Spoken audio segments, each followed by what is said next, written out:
Sapagkat saan kami pupunta na nagbalik loob at yumakap sa kapayapaan at kumikilala sa gobyerno at nagpailalim sa otoridad ng gobyerno kung kami pala ay nagsasalita tungkol sa transparency, good governance at binubulgar namin ito mga CPP, NPA, NDF na sa loob ng gobyerno, pwede pala kaming ikulong ipatawag dito.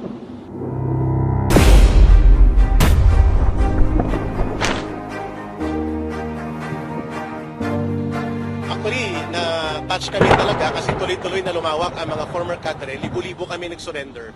We hope that the government will see it na are we still standing on just ground?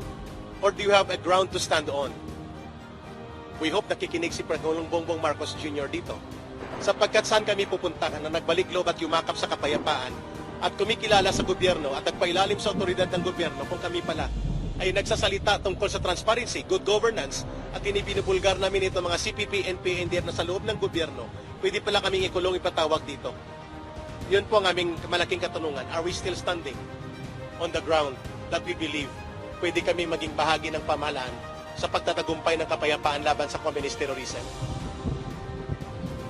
Thank you po. Very good.